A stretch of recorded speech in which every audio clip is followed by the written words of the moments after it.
Assalamualaikum warahmatullahi wabarakatuh. Perkenalkan, saya Anam Mustafa dan Siti Rahayu dari Fakultas Keguruan dan Ilmu Pendidikan Universitas Darul Ulum Jombang dari Prodi Bimbingan dan Konseling.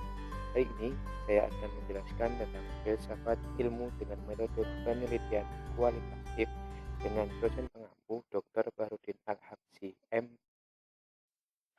Filsafat ilmu penelitian kualitatif. Adapun jenis penelitiannya, sebenarnya sebuah penelitian yang menerapkan filsafat ilmu tertentu. Persoalannya adalah filsafat ilmu yang seperti apa yang digunakan sebagai dasar dan tindakan ketika menerapkan penelitian kualitatif. Beberapa catatan tentang penelitian kualitatif. 1. Paradigma penelitian. 2. Tahu, pengetahuan, dan ilmu pengetahuan. Cikal bakal penelitian kualitatif. Yang keempat, pendekatan dalam penelitian kualitatif. Yang kelima, epistemologi penelitian kualitatif. Penelitian kualitatif.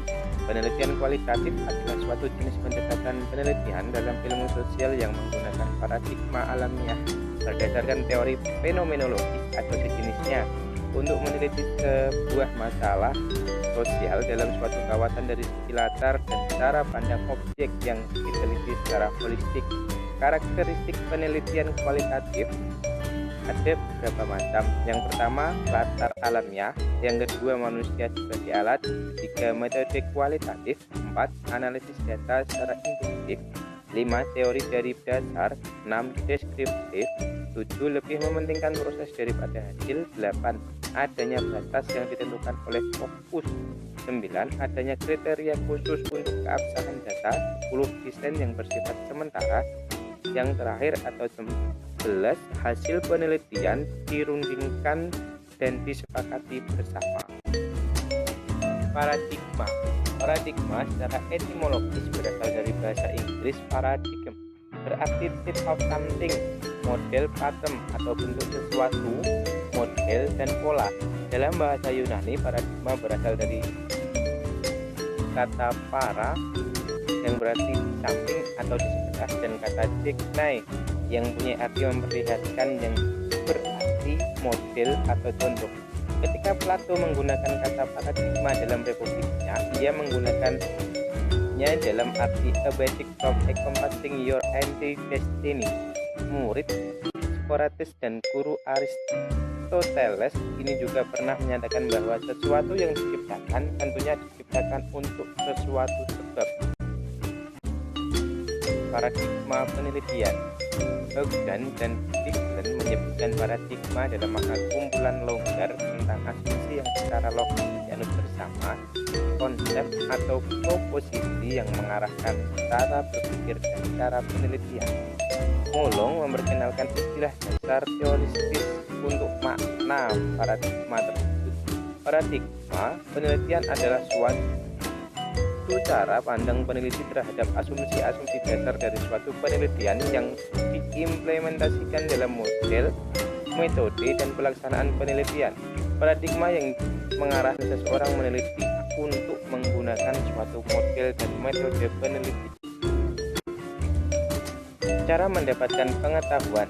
Pada dasarnya, orang memperoleh tahu dan pengetahuan melalui belajar atau studi. Jenis studi secara lebih spesifik yang dilakukan orang diantaranya: 1. Studi mistik, semedi, ritual khusus, istighfar, merenung, berdoa, dan lain-lain. 2. Studi filsafat, diskusi, merenung, atau berpikir, tukar atau alih informasi lisan atau tulisan pemikiran. 3. Studi sains, trial and error, bertanya pada yang dianggap tahu, kursus, sekolah, membaca buku sains, diskusi sains, dan sejenisnya. Pendekatan dalam kualitatif.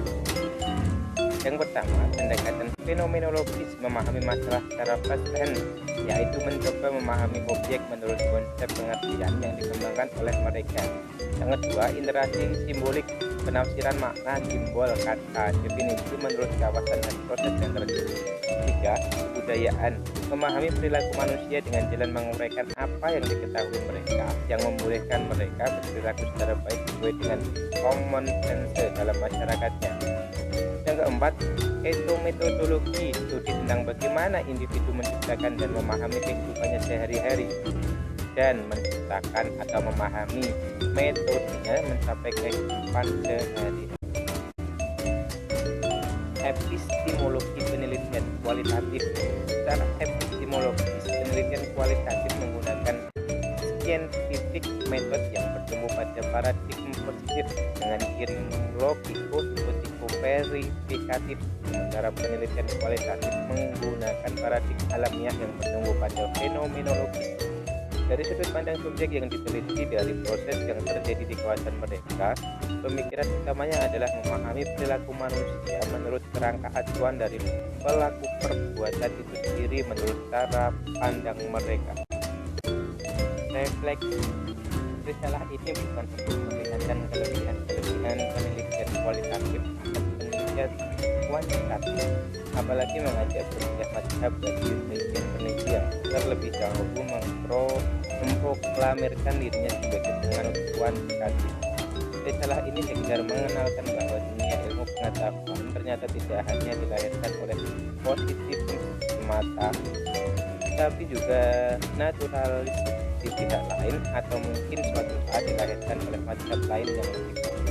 Pemahaman tentang penelitian kualitatif ini menjadi sangat penting karena khasanah ilmu pengetahuan yang sedang kita kembangkan adalah dunia pikiran yang di dalamnya syarat dan makna, nilai, peristiwa, gejala, dan fakta yang tidak bisa hanya dipahami secara kuantitatif, apalagi hitam putih. Perlu pemahaman lain yang lebih holistik, tidak kaku, dan lebih mendalam. Sekian presentasi dari kelompok kami. Ada kurang lebihnya kami mohon maaf dan sebesar-besarnya. Kami akhiri. Wassalamualaikum warahmatullahi wabarakatuh.